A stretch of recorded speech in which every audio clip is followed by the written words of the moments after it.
Closing basis.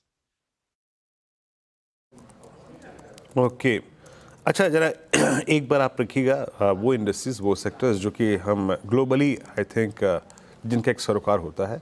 Nifty metal, Nifty IT. Anuj आज Nifty metal में clear cut breakout है और इनफैक्ट मैं जो लेवल देख रहा हूँ इट्स 9466। दैट मीन्स हम 2 अगस्त के बाद के अब तक की हाईएस्ट ट्रैजेक्टरी में।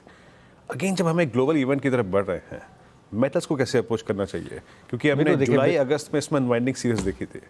बिल्कुल वीरू, अगस्त एंड से एक व्यू रहा है कि मेटल्स, वो जैक्सन होल के बाद से, कि मेटल्स आईटी इन पर फोकस करिए जो ग्लोबल फेसिंग स्टॉक्स हैं। ये व्यू मेटल्स पर काफ़ी टाइम से है और अब मेटल्स में अच्छे खासे मूव आ रहे हैं। आई थिंक अगर आप CNBC आवाज़ कर रहे हैं तो आप आज आपको लॉन्ग होने की ज़रूरत नहीं हुई होगी, आप पहले से लॉन्ग होंगे इनमें।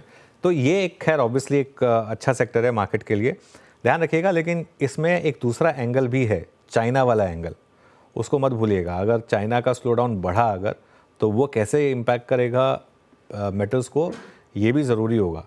क्योंकि वो मेटल्स में सुपर साइकिल की जो बात होती है, एक ये वाली जो रैली है ये प्योर एक रेट कट वाली एक्सपेक्टेशन वाली रैली है जो आप सारे मेटल्स में देख रहे हैं, ग्लोबल मेटल्स में देख रहे हैं। लेकिन इस रैली को कंटिन्यू करने के लिए ग्लोबल इकोनॉमी का स्ट्रांग रहना बहुत ज़रूरी है। अगर ग्लोबल इकोनॉमी स्ट्रांग नहीं होगी तो हमारी इकोनॉमी भले ही कितनी स्ट्रांग हो, उससे मेटल्स पर इतना फ़र्क नहीं आएगा। इसके लिए वरना अब तक मेटल्स इंडेक्स ना ऑलरेडी बहुत ज़्यादा सुपर भाग चुका होता।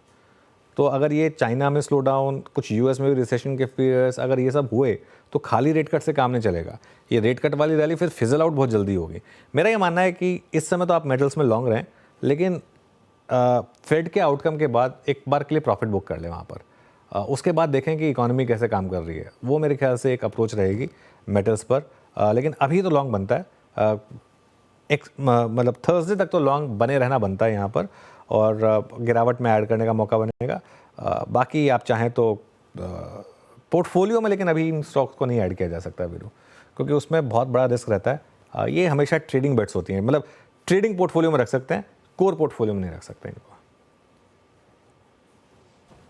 ओके तो ये मेटल्स पे अगर आप देखें तो यहाँ पे एक व्यू इस बीच स्किन अब किस किस चीज़ को माइलेज दे रहा है। अगर आप इस शुरुआती 5-10 मिनटों के रुझान को देखें तो उसमें अब निकल के क्या क्या स्ट्रॉन्ग यार। डिक्सन आज एक बार फिर से स्ट्रॉन्ग मूव है, 13,264, 250 रुपये ऊपर। उसके बाद बायोकॉन में मूव अच्छा है, 4.5 रुपये ऊपर। और कैनरा बैंक की बात हो गई।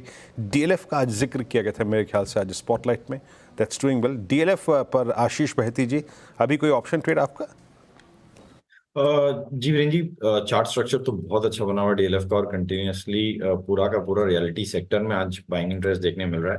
तो हमें लग रहा है कि इसका जो ATM कॉल है उसमें ही खरीदारी करने की सलाह रहेगी। 870 वाला 16.5 रुपए के करीब चल रहा है, इसमें पोजीशन बनाई जा सकती है। जो स्टॉप लॉस भी मेंटेन करना हो 12 रुपए का कैसे मेंटेन करे, 21 रुपए के पहले टारगेट और 25 रुपए के सेकंड टारगेट के लिए 870 की कॉल में खरीदारी की सलाह। अच्छा